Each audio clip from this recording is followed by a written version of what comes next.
Ongo na italanoa, embaletira na kautamata ka ratawa bonua, e na tulunan rau dada na ve anu dhirbi wale kati na waswasa na ve mama ni nonda burubura, na bonua e dhambikina na itigibu ni ndo na singabu. Ongo na ve anu, na nonda biti romani.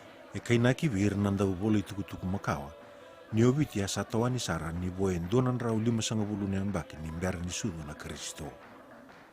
E wakandina ndina taki na itukutuku ongo, e na kena kunei na iboroboro ni kuro tulia nangele, karandau kila ikina na kautamata ndau bisogo yaki na pasibio ka botokai na lapita. E bunga telangane talanoa, se itukuni makawa e matata tu weekenda na bugu ni nonda kilaka, embaleta na tawani ni nonda bonua. Se boibe ni tukutuku ni nonda tau bonua, na rarama ni nonda kila ia na biasa iburubura, e koto nga e na nona itukutuku bolai na turanga ndau soko, ndau boa sangangara bonua, ko kapitani Abel Tasman.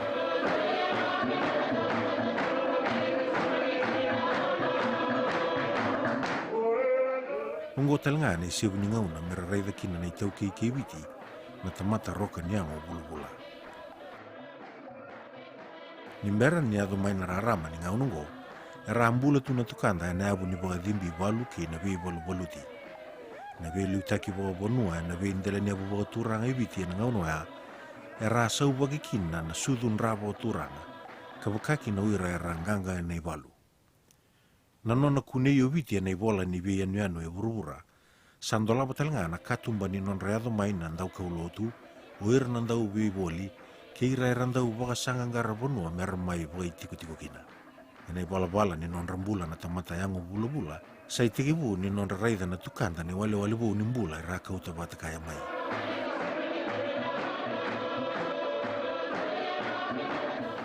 Ngo talanga na ngauna, e tikibu mera maridikina na non da turangambale, e na wale ni boli beisau e na beka e rasolia, me baka na paipo ni boga tabako, nanda kai, na ilo ni boga ndondo rai, na beka ungo e rabisau keinangele.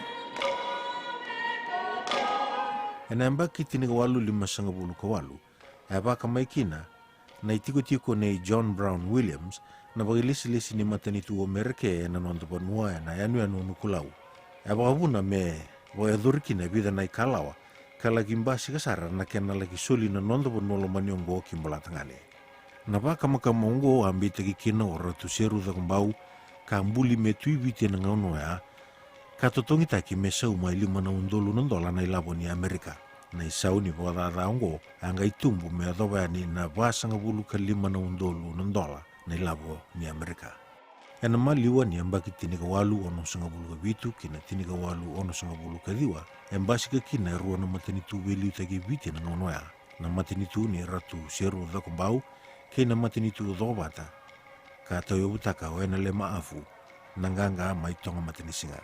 Ena embaki tiniga walu bitu sanga bulu kandua, ersalo mabata na turanga yango bulu-bula ersama itigo boli e viti na ngaunoa, mera toko na velu itaki ni matanitu ni ratu seru dhakumbau. E ambulikina endo na kena lawatu ke na matambosi ni wabulewa, ia manisenga ni ndinde na kena velu itaki, baleta ni mbasi kikini bole Levu ndoi. Na embaki tiniga walu vitu tolu, rawa lesikina e rua na turanga ni balangi o komodo good enough ke layad, ka rau bole tuku takatalanga e na bugu ni velu itaki ebiti.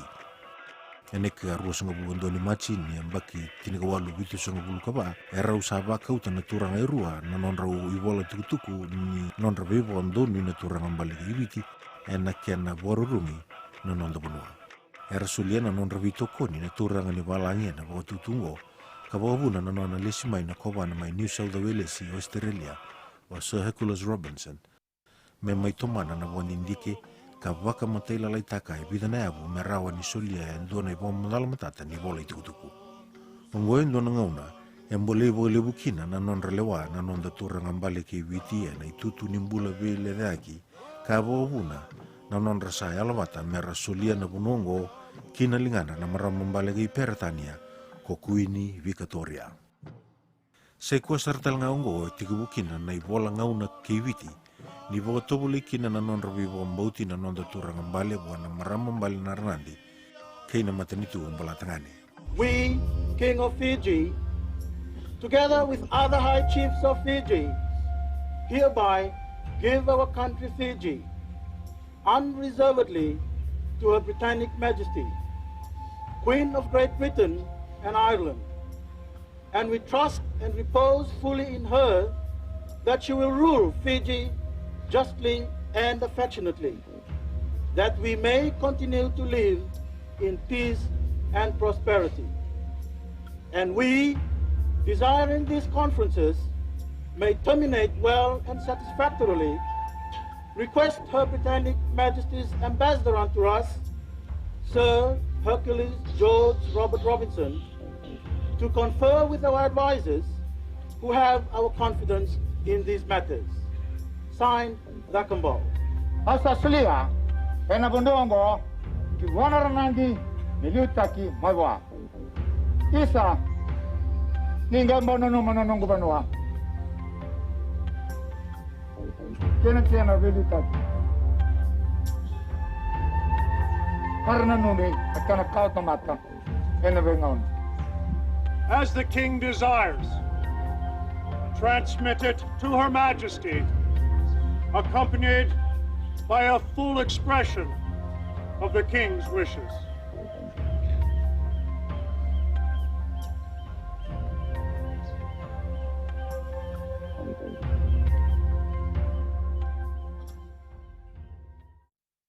Na soli ni nonda bonuagi mula tangani, e ratambaka watakina na nonra vivo ondonui, e lewe tiniga tolu na nonda turanga mbale kebiti. Na vei soli vo turanga ongo, e kune tagitelenga kina, na nonra matambose na nonda turanga mbale kebiti. Na toyo buta kini mbose vo turanga, me raida kawalia na nrekinrekita nimbula boka politiki e tarana nonda bonua ni otingana soli kebiti. Na ikabitu ni avu ni vei alati ni soli kebiti, e kotokina na kaukau boka lawa ni matani tuang bola tangane, ke na kolo ni witi, ka kaya boka ongone, e solia na nona ala na kobana ke witi e na bokuna na marama mbale naranadi, mendo kai ka bo rogo tagitiku nga na nonra lewana turanga mbale ke witi, e na ngauna tau doko, e kotokina na lewani velu taki mai bale levu bola tangane, membaleta na matani tuba kolo ni witi. E ke ne karua, na vei vangangai tau doko ni vei ka voi lavo ke na mbula voi au, me vaka matatataki e na lawa kandusia na ivoka raundondono ni abu vaka tatataka ni vaka yangataki lavo. Na kene katolu, na ngele kede se i lavo, e mbumbulu itaki ana vukuna na tui viti so ira na turanga mbale ke viti, ke vakakina o ira e ravoi tutu e na vole ni volovolo ni koloni, e ndondono me vangangai vaka matailalai ka vaka ndondono taki. Na mbose vo turanga ka vo edori main remba e ovalau e la mai viti e na tiniga walu vitu sanga bulu kelima, e mbasi kakina e ndona i tuva ka yabu taki mai na veli utaki vo peretania, me sa didi waki kino o viti me ndona matani tuva kataki koea, ka me sa yadana na koloni o viti. E na ngaunongo, e rasandingi taki kina na rogotui, ka lesi telenga mai kina ne sevu ni nonda kova na ni matani tu koloni o viti, o Sir Arthur Hamilton Gordon, me so meni ranandi e viti.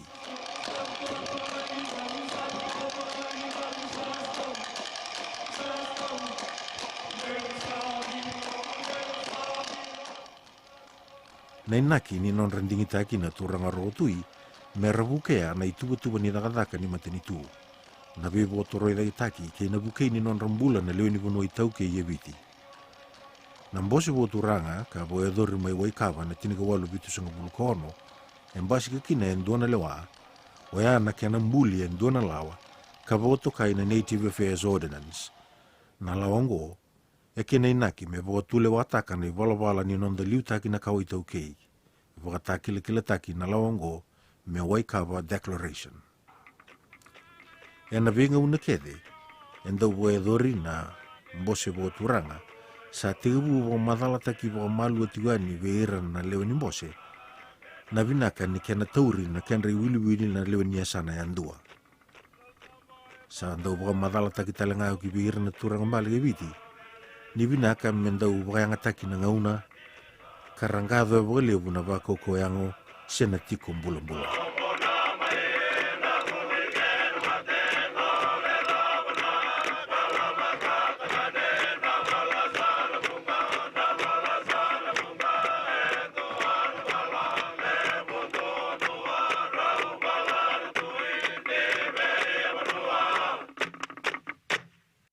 na bukunra na kau itau kei, sabwa malua talanga na kena regitaki na bewakani ni mbose Vakaturaga, kena itiko votu mai molatangane na kena liutaki na nonda matani tu koloni obiti.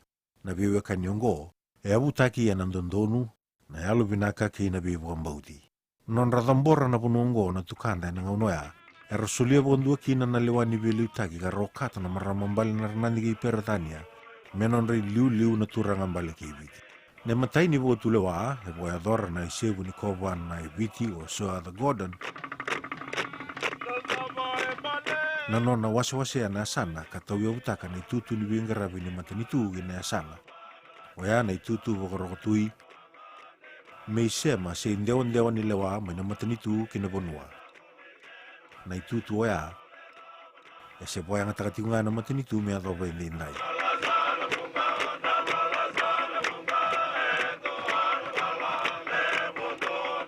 Sangai wasei na tikina mai na sana. Mendusia na buvale Levu. Se velu teki bonua endandu yoka kina. Kalesi na itutu bombuli, mebukea na turanga rotu ya na kenangarabi na itabi na lomani ya sana. Eranda ulesi na nonda turanga merataura na itutu boka rotu.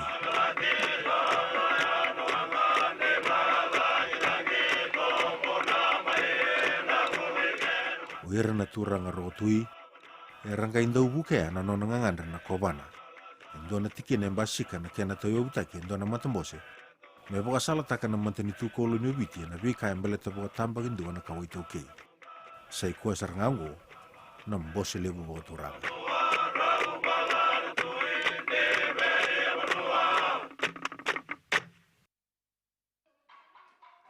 Na veli utaki ne Sir the Gordon, ya sotaba talanga na ua borobora ka bole na ngauna e sotabiki na ibiti na misi le Levu, ka bokaki na nanonra saririko boli na itauke ya na buguni kenrangele. E na kena buna utaki na nondonu e na nonda bea sana, a tau ya butaka kina na kowana na itiko ni bele wai e na bea sa ibiti. Na nondonu ni boka tau lewa ni mata bele wai, e ra dhoko kina boka Levu na leo ni bono itauke ya ne boka rau ni boka tu lewa. E a boka ngataki na bosa boka biti, e na ngauna, e ndau boka e dhorikina na bele wai. Na mbose Vakaturaga, ka boe dhori mai rewa e na ambaki tinika walu bitu sangabulu ka walu, e a boka ndonu ikina, na lewani mbose tinika tolu mera kumuna na lewani asana ya ndua na ilavo me didi bagikina na bingarabi ni vale ni bolo ni asana, ka boka tokai, na lawa ni soli ni asana tinika walu bitu walu.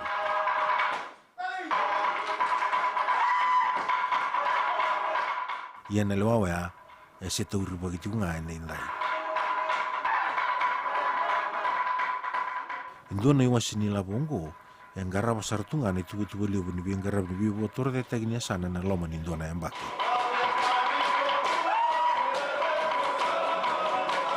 E na ngauna wea, ni se sengasar ni kilai na yanga ni bingarabi ni mbose Vakaturaga, era sati kibure te tiko na nonda turanga na binaka ni rawa kabo ilavo, sa rawa te tiko na matani tu koloni obiti.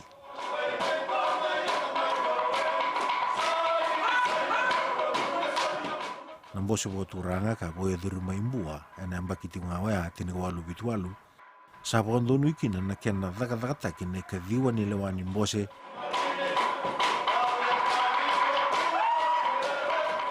miangarai endona ibure ni rawa kabo ilavo, me boka rautaka ngana matani tu, ka kune ini na rawa na suka mai na teindobu. E pondoni na matambose Vakaturaga me sa tikibu na ngarabi ni teindobu na sa norewa kene itasiri.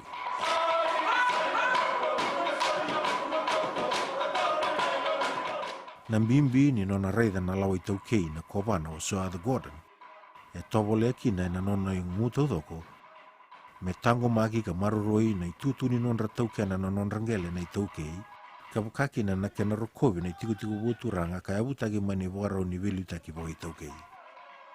Na yabu boka ongo mai buana kobana, e lawaki no koya, me kaku nindua na itaukei e dakadaka na longandobu.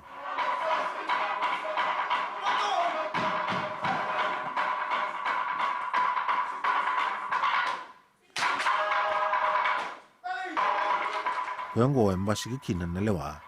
Mera lagi kau maina wekanda India mera mai daga na tindongu. E tandu kina na mataini wanga, rausani mai kina na wekanda India na vela lati ka voto kai na ngirimiti, na bulo me ne amba kitini ka walu gitu sanga bulu kadiwa.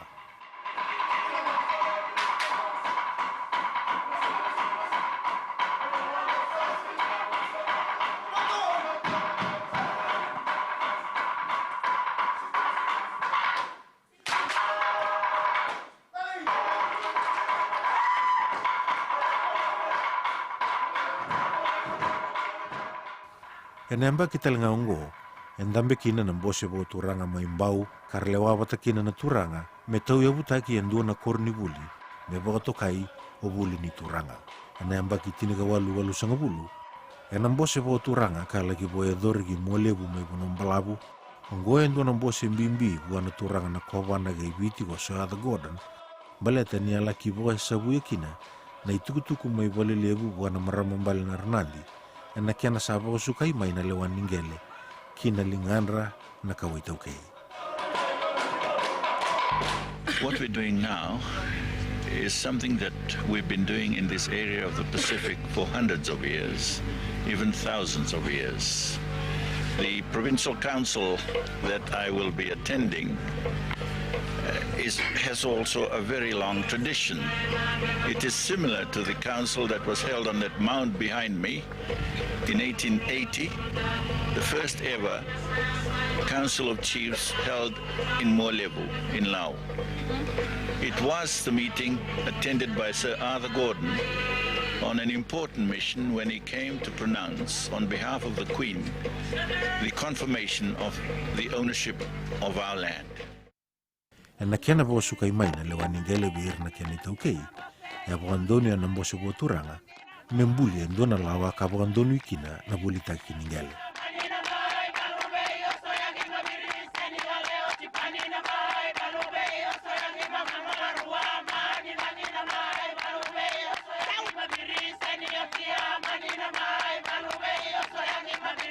Menemba kitini ka walu sanga bulu ka walu kina tini ka walu diwa sanga bulu ka rua.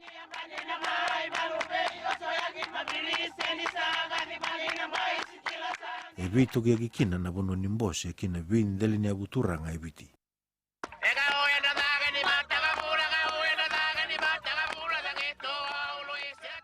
Na ulutanga ebi bosa kitagi Levu, wea na bibi sa wea do katara na mbula ni taukei, na tiko mbula kina buka yang atagi ngauna.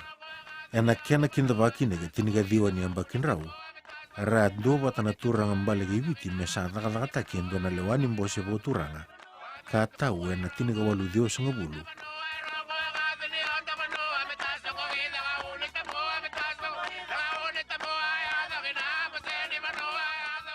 Me boe dori na mbutuki ni nonra bonua, ka boka matatataki na nonra yala ningele.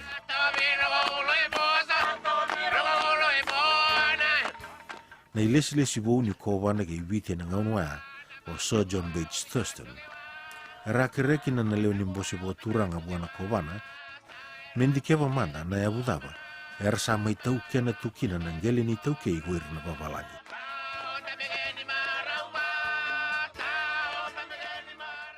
E wakandina taki na itukutu ongo, na kena ndau talebile su na madala ni lewani Bose bo turanga ne ka tiniga diwa ni ambakin rau, ka bebo sakitagi kina na bi kambimbi ambale tira na bi matatamata taleso ke ira na babalangi.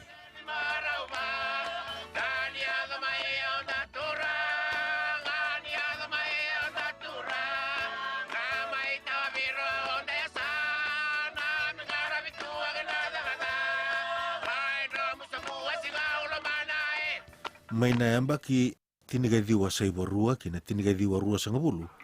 Isangai mai boa watu kana takakina na Bose bo turanga, endua na lewata umanda ni Bose, na buku ni korni buli, mera buli kina na kawa bo turanga na nondo bonua.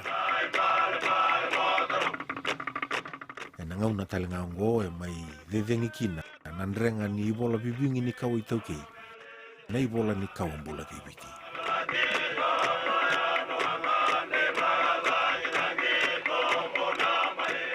Na kadambote ni matai ni walu Levu kei burura, na sambole kina, E vitu nan rau na nonda turanga e alo nganga ni biti me ralaki voitai me na kena tangomaki na iwase ni bura-bura e na Pasifika. E te iwu na solimbula ongo e na nona mai vivo e alo nganga ataki na turanga na talai sambale o ratu searcho sefa lalambalabu banai ali sukuna. E wakile italenga e viti e rua na ngauna e tatara vo e livukina na nrekin-rekita ni mbula vo i lavo. E wakile iongo e na non rambula na itaukei ke ira e rebeli utaki.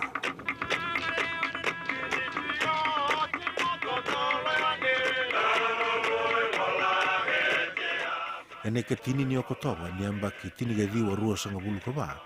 E waka na numakina na kuli ni obiti. Na ika 5 sanga bulu ni ambaki ni nona wakarurungi tu ki mula tangane. Ka voe dhuri mai na soba e ovalau na kena songo ni marau.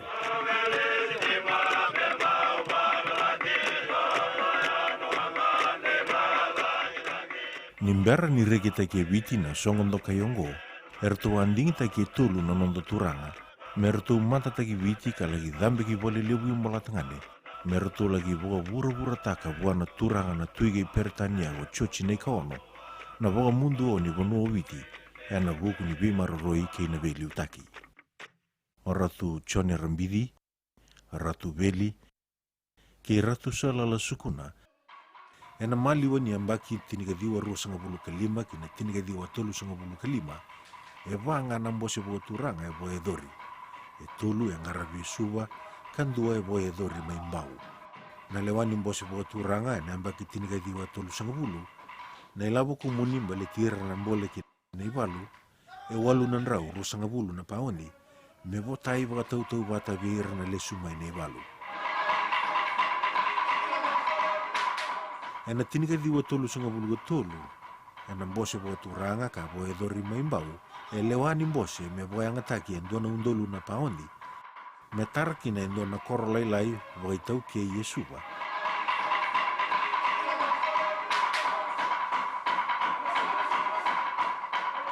Na koro laila yoea, sa ndambe kotoki na endaingai, na vale ni mbose Levu vo turanga.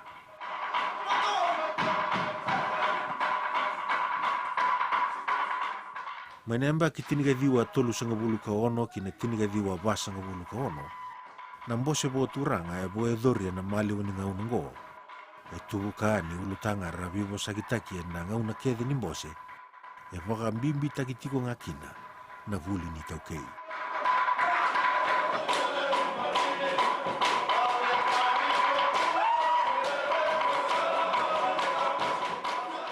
Era raida talanga na turanga ni anga merasa wakabuli dina itaukei e na waka anga takingele. Karangan reba me sa tau yo butaki e ndua na korni buli ni teitei. Mera tumberiki na nangone e na tambana kede ni teitei.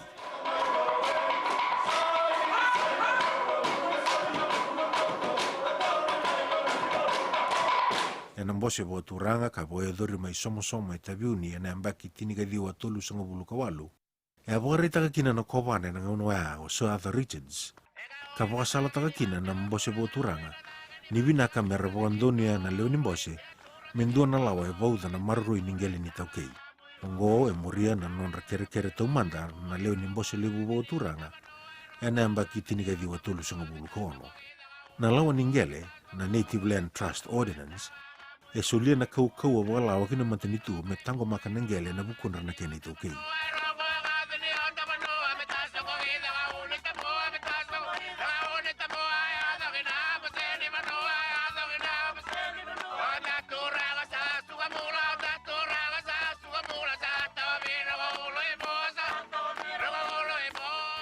Taura e wana e mbaki me rangai vo andonia na leo ni mbose Levu vo turanga.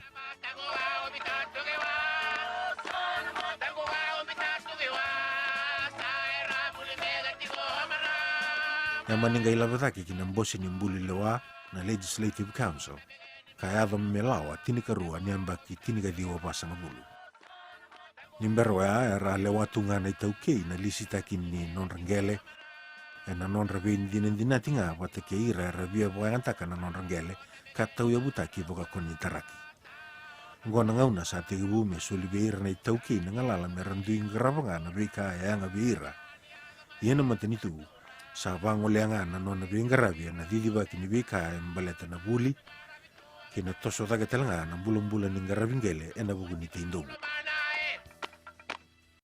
Ena ngaunango sa may lewena ng bose boturanga o rato sa lala sukuna kapakaki na namatambose ni mbuli lewa na Legislative Council. Eke may mantautoka na nonra lewena na matambose ruango na turana talay sa ambale ni ngangava wabinakina na nonra balataka na vika mbalitikenda na itauki kapakambimbi na nondangele. Ebunga nangangandre sa ambasi ketiko na kaya nangandribe wa Levu nangele baleta ni sa tumbutiko na kenre wili-wili na wakanda India arabia wanga taka nangele na tindobu.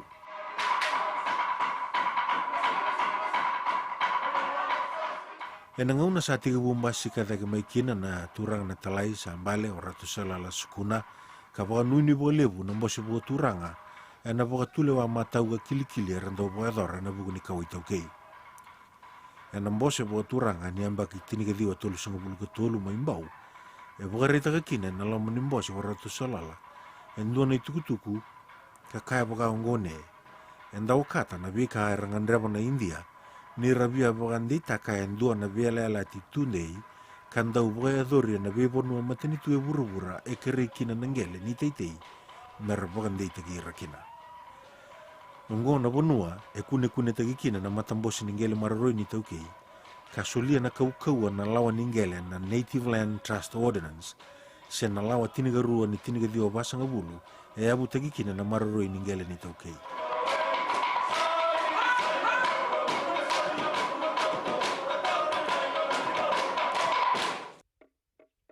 Oratu salala sukuna na turanga kile Levu raya waga kilai na matau ni nonra lewa na buguni kawitaukei ni berna tungalala.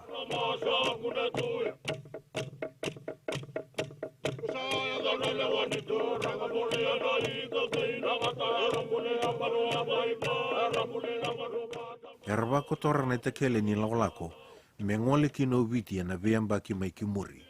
Indai baka patukana taki na bebakandonu ni mbose Levu buwa turanga yana kena sa mai tau ya butaki na matambose ningele maroroi ke na matambose ni veitarongi bonua. Na matambose ruongo sabukea mai na dakadaka ni matinitu sa bilu tagioti na mbula boyau ke na mbula raramba ni bibo tora taki ni leo ni bonua eviti.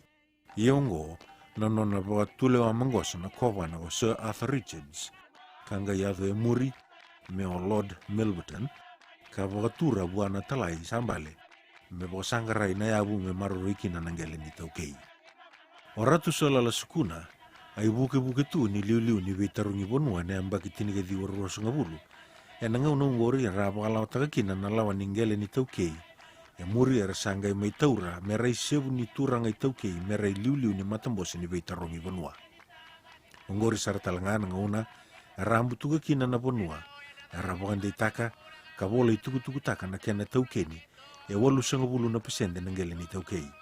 Na itabe raboya dhor na turang na talay sa ambale na bugu ningele ni taukei sandua na dakadakan dokaya na ngauna ni belu taki ni mata ni tuba kolo ni obiti. Sulia endo na bibukan di taki bir na taukei nira semambula kinakyan rau mangele.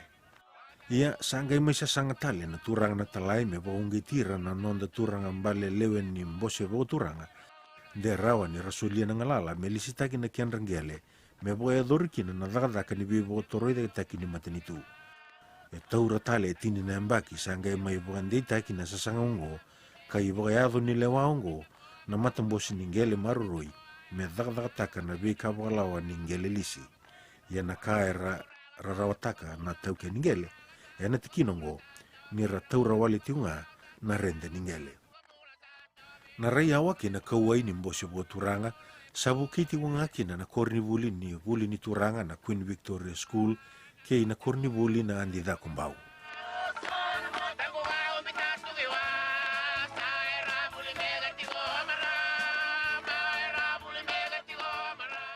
Na tambana nimbula sa tau yabutaki na bali nimbula tamabua na PJ Tumi kei na yanu o makungai merlaki maroroikina na tau himate ni buka-buka.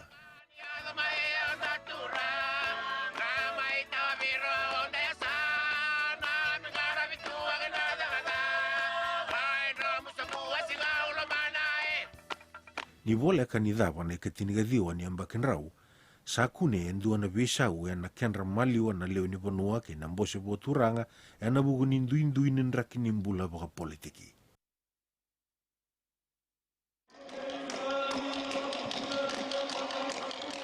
Na ngauna ni besau ngo, sa bunga sarna itaukei era sa kuitaki na ilea baka politiki. Sa liutaki viti na ngauna ngo na matambose na Legislative Council. Kavunga nga veirongo era turanga ni babalangi, karua nga na turanga itaukei. O ira era lewena na matambosengo era ndingi taki na veindingi. Na tumbu ni leo ni vanua eviti, sa baka Levu taki talenga kina na wili ni dambe na loma nimbose, ni sa tumbu talenga na kenre wili na India eviti. Ka vakila ivo Levu na devaru ni kenanraki ni dhuruma yani na dhakadhaka ni suka. Ia mai na vea sa iburubura e sa bangalala takitiko na vea matani tulalai e rabakarurungi tu i veira na vea matani tulelevu.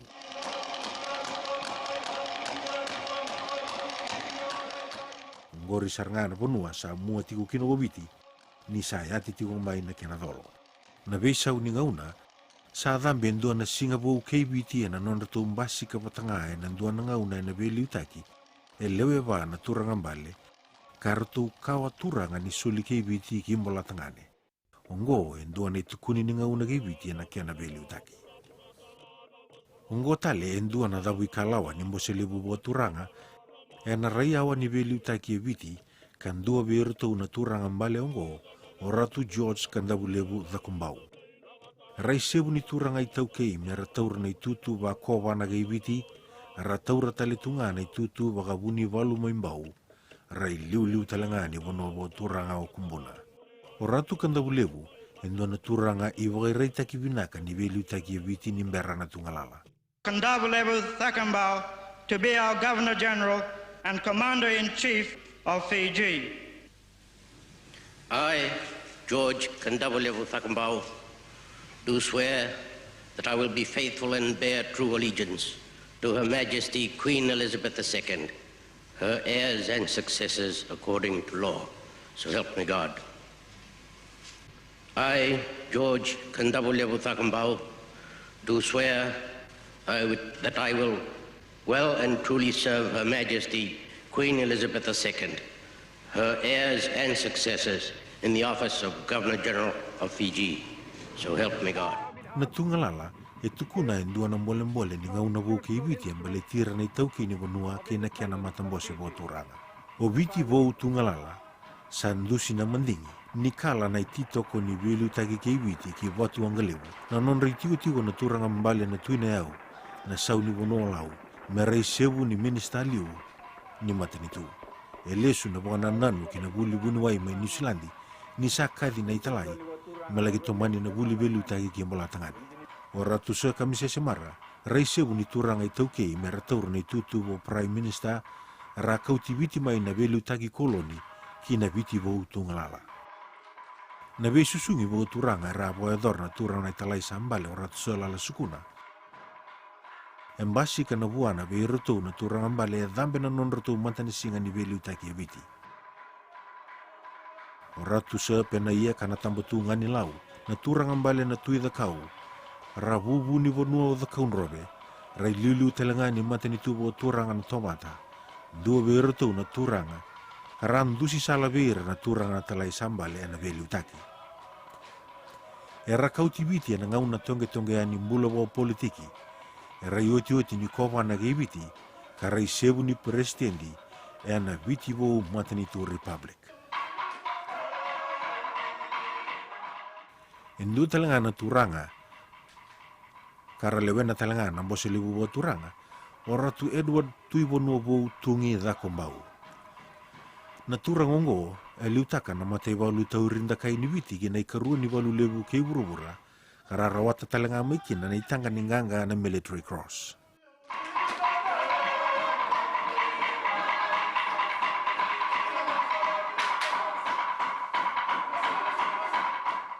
E wakitabi talanga ora tutui e na muturara ni velu taki po politiki e na itutu wakai buke ni Prime Minister e na matanitu ni ratu sa kamise semara. Nandewa ni veliu taki mai na ngauna ni matanitu koloni na viti tungalala e dhau kina po Levu na Bose Levu Vakaturaga vera era lewena ni ra tiki talenga ni venga rabi ni matanitu me tegi usara mai e neka tiniga walu ni ambaken rau. Na Bose Levu Vakaturaga e asanga ni abutaki po politiki na kia na itabi. Ia abakandei takatiwa ngana nona itutu e na bewa salataki kina matanitu koloni na ngauna e velu taki buli kina mbalatangana me adho basar na nonda tungalala na tiniga diwa bitu sangabulu. E na abu ni boka bule wa tiniga diwa bitu sangabulu e solia na kau agana matanitu me ndingi takakina e walu na ilesi kina e rosa ngabulu karua na indame e na loma ni vale ni Bose ni seneti. E ndai na Bose Levu Vakaturaga e soliwa na kau abakalawa me ndingi takakina e tiniga wana nona ilesi ki na tolu sangabulu karua na indame e na loma ni vale ni seneti kawakaki na nonra undingi taki na ilesi ni presidenti ke na nonra ibuke. Era to udau e na kia na bakarautaki na abutu ni bunga bule wa ke ibiti tiniga diwa bitu sangabulu ka mea dhabasara na nonda sama itungalala. Fiji's progress since session is a record of achievement, social, economic and political, which must be beyond the highest hopes of some of our forebears. Your advance has been particularly impressive during the last decade, more so since in that time you have assumed control of your own destiny. But this progress has not come of its own accord. It has demanded industry, devotion, perseverance, and vision from many people, some, I am pleased to say, from my own country. Finally, I have been entrusted with a message from Her Majesty the Queen, which I am very pleased to now deliver. It says, I am very glad to have this opportunity to send a message to my people in Fiji. First of all, I congratulate you on the 10th anniversary of your independence. The 70s were difficult years, and Fiji has done well to come through them in a strong position, economically and socially, as it has done. I send my very best wishes for your future welfare and prosperity. Signed, Elizabeth R.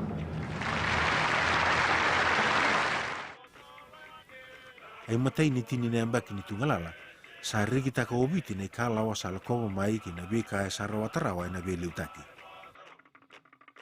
E na mali wa ni ambaki tiniga diwa bitu sangabulu ki na tiniga diwa walu sangabulu kaono, e tiniga ono taudo ko na Bose Vakaturaga ya boe dori. E vana Bose ungori e boe dori suba. E bunga sarna e ulutanga e rabi bosagitaki na loma ni ngaunongo kanduo beira na lawa ni lista kingele e Vakatokai na Agricultural Land and Tenant Ordinance. E na ambaki tiniga diwa bitu sangabulu kawalu e lagi boe dori na Bose Levu Vakaturaga mai tumbo mai lakamba.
So, with the colourful opening ceremonies over, the Governor-General responds, and the Great Council of Chiefs meeting at Lakemba is officially open.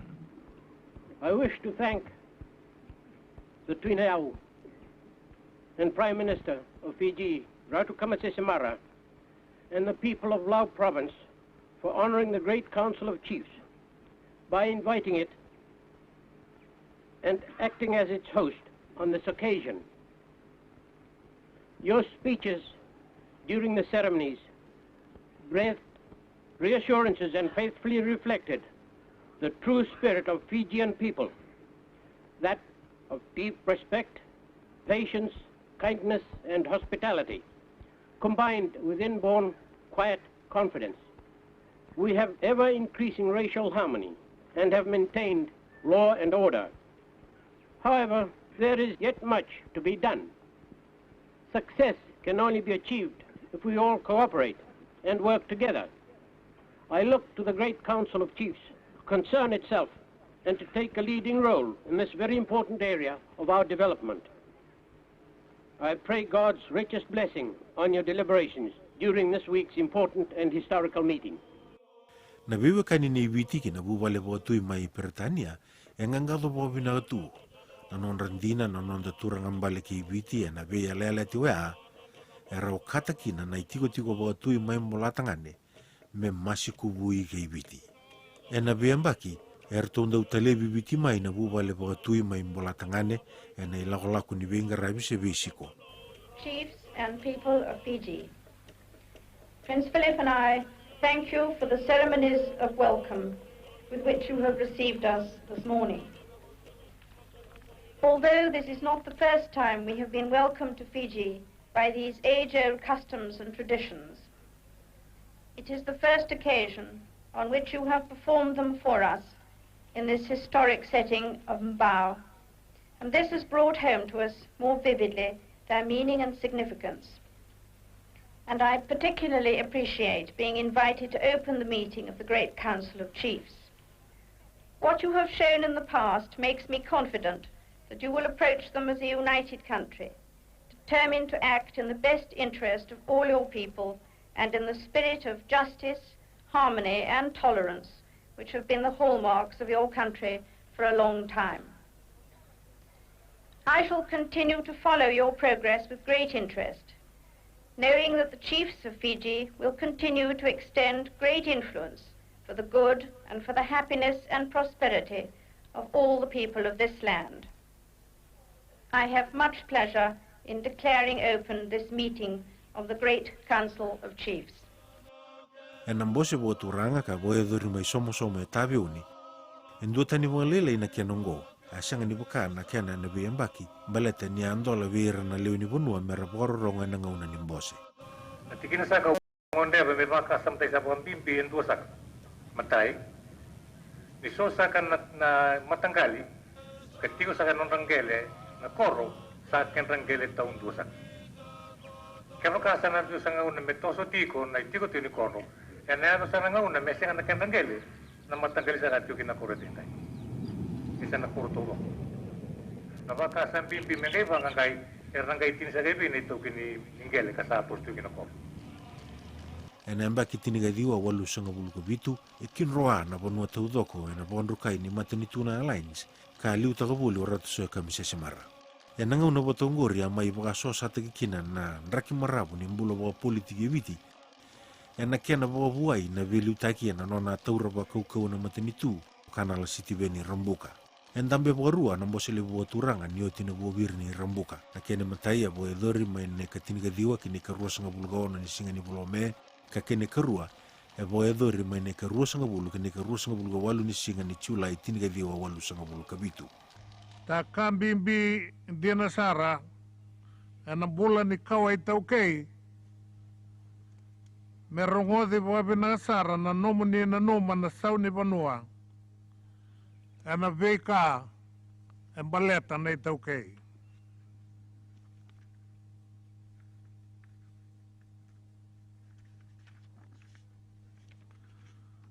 Me baka de sa tandola tu na ngauni sala ni bosa pagandondou e na yabun dondonu ni tamata yandua e na ngauna ngo e lewe bunga era sa bosa yandundua se baka i songo songo e na buku ni taukei e na so na ngauna sa laki sika sareni na bosa me sioba na vika Vakaturaga. Ia san dua na ngau na balabu na nomu ni bagandinga ngalutiko na sau ni vanua. kau mga binabinake na mga Levu.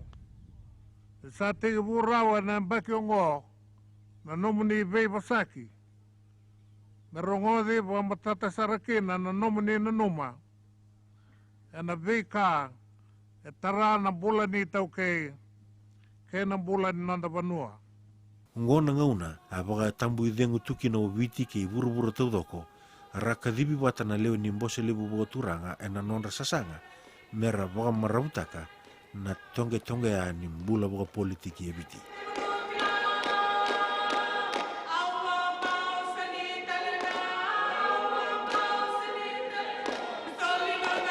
E waga ndabo lewa na mbose Levu Vakaturaga kandingi taki na turanga na tuina yau, ora tusua kami sese mara me kautibiti tani mai na wasa-wasa bora-bora ni nraki waga politiki. Ngoni lesu ni sala. Itigibu me laurai kina na mbose Levu Vakaturaga na itabi anu itagi kina na kenan dau yado na itutu ni mbula me wakaongo. Ni rawan yado na nona Vakatulewa na lomani matanitu. Sa voka na muaninga sila ni mbose Levu Vakaturaga kina rara ni mbula waga politiki. Ka Vakatutu me bisau na abutu ni Vakabulewa ke ibiti. Ka toko na kena tu endone songo-songo waga politiki. Oya na isongo-songo ni Vakabulewa ni tauke. Kanga yado me matanitu liu tagibiti ni o tini buobiri. Maina tiula ini tinigadio wolu sangabulu kabitu me adho wanemba ki tinigadio idio sangabulu. Ya sangan indua na mbose Vakaturaga e Vakadori na malu ni ngonu ngori. Indona bisau Levu e adho na loma ni mbose Vakaturaga. Oya na nonra sa sureti wairi na nonda ngone buli binaka. Wai lesi-lesi ni matanitu. Mera mai tigo talenga e na mbose ka suli wakasala wairi na leo ni mbose Vakaturaga. Na kia nanga mai tomani tale na mbose Vakaturaga sa tigibu, membasi ka na Vakatulewa. Ni matambose, ni sa rabi se abutaki mai na bebo ungiti na lewa ni matanitu. E na mbose Levu Vakaturaga ni ambaki rona undolu kandua. Sana numa na matambose me sa lubati leivi mai be siti beni rambuka. Na itutu wai liu ni mbose Levu Vakaturaga. E na buku ni bembe taki ni aduru matale na kamba ni mataivalu e na buwiri ni rona undolu. Ngori sartalanga nga una sa tigibu, me malumu sombukina na ingaso ni tata kumbe ni mbose Levu Vakaturaga kina isongo-songo ni Vakabulewa ni tauke. Na buwiri ni George Spade na ronondolu, e ana raka wandua ng bulay viti. Ia abaka nui-nui na banua kina mbose Levu Vakaturaga, ni naraw ni Voyadora ndone lawa, me baka lesuyo viti kina mbula ni vivo wambauti kina belu taki binaka. Na mbose Levu Vakaturaga, e na runa undolu kandua kina runa undolu katolu, sanding itaki oratu e pelinga nilau me liu-liu ni mbose, kambasi ka kina so na ulutangan bimbi e Vakabuleanga vikenda na lewe ni banua e biti ka bimbi wera na nonda itambangone. Nonda bibo sa kiongo, e rasa kaui saranga bimbi, e na ve mate rerebaki ni ve dobi, kabakaki na wai ni mate ni ve mate ni taki, kasakama me bagana binga sau ni duruma na nonda mbula na nonda itambangone itaukei. E na runa undolu ka ba, sa ve sau na liu-liu ni mbose Levu Vakaturaga, karasanding itaki oratu obi ni mbokini meratomana na kena liu taki ni mbose. Dona tikina, erna bimbitaka na liu ni mbose, na nonra vivo saki na leo ni mbose, e na kena rokobi na ndokai ni vilu taki Vakaturaga. E kawai na mbose Levu Vakaturaga na bura-bura ni rawa kabo yau, karabawa tutu, mereiri talemanda, de rawa i Vakamatataki, uira era tau kenandina na yau mbula. Sandonan rau tolu sangabulu kelima na ambaki ni nonra wakaitabi bulimai na lewe ni mbose Levu Vakaturaga e na nonda liutaki na kau itaukei kei na nona suli wakasala kina matinitu e sianga wakandua ni wakatanitaka na nona itutu me waka era na numa iso. E tubuka andua ni vika era wakaliudhi ka mosita na nonra wakataulewa na nonda turanga na vika embaliti kenda sarangani itaukei. There are many challenges confronting us in the exercise of our leadership among the Fijian people themselves. Perhaps most importantly, we must continue to demonstrate that the system we represent is ready for an era of sweeping change. The battles bequeathed to us through our indigenous heritage, speak of Fijian identity and culture and the integrity of the Vanua. The chiefs, the land, and the people are one. That is the concept that holds the Fijian community together. And now, more than ever, we must see to it that it is preserved and adapted for the 21st century. Nasasanga kede era tutaka na nonda turanga, na mbole na nonra ririko, na bibi sau e ado mai ke na nonra kalawadi, e wakandeita ki koe tiwanga na mbose Levu turanga, e na bika e wakaliuda se mani waiwei na dibu ni dangi ni bei wakavalati e kura itakikina, e senga wakandua ni sorepa, me tomana tiwanga ana nona itabi e nui takikina, me mbaleta na kawa itaukei, ka me bi nakatalanga, veira na bei matatamata kede. Na dhau e sa wakawatu kanataka na mbose Vakaturaga sa wakatobu le yoti na kianandina na dhaka Levu ni bibi Vakatoroi dhakataki me tikibu me nandaku ni kuila me adhava indainai. Na mbose Vakaturaga e sa dhidhiwa oti mai na dhere sa walu oti talenga na i walu vinaka sa kukumbe matua na yawe nui takikina. Ni reithi na yalo ni leo ni ponua na buruburu Levu endambulu tiukina indainai e kunei ni mbose Levu Vakaturaga endua na matambose endua tani ndua mai vira na vi matambose kede na burubura. Nandomo ni matambose Levu Vakaturaga embulia dhake ka bukea na watu ka ni rai keibiti na ngauna indendai. E na rawa ni kainagi ke wakaya asenga na matambose de rongo ke asenga ni bukatu ungo na rai ni vika enda reida. Se enda sarere susungi mbeka na ndua na ibarau ni mbula enda tule ragikina mende dingoma na vika era kautamai na babalangi. E na loma ni ndonan rautulu sanga ulu kalima na mbaki ni nono vingarabi na matambose Levu Vakaturaga. E na itabi ambaleta na liutaki ni kawa itaukei ke ni wakasala enda usolia ki na matanitu. Sanga i maisotaba e na ebereli rono ndolu kavitu. Ne mataini ngauna dhonro andundua. E na nono votule wa ana Prime Minister Komodo Borenge Maini Marama. Ni sama i voa rumbeta na matambose rengo kame voa edori endua na kena voa nindike. E nandunan rautulu sanga ulu kalima na mbaki ni vingarabi ni mbose Levu Vakaturaga ke na nonra voa itabi e nandunan raukatini na mbose ka voa edori na vendele ne Vakaturaga ibiti. Sanga i maitara endua na vale ka sadho kain rauna tu endaindai ka voa tokai me vale ni nonra mbose na matambose Levu Vakaturaga. Na vale voongo sa itakele ni ndua na nui vou ni kawa gaibiti e na vengauna ni mataka.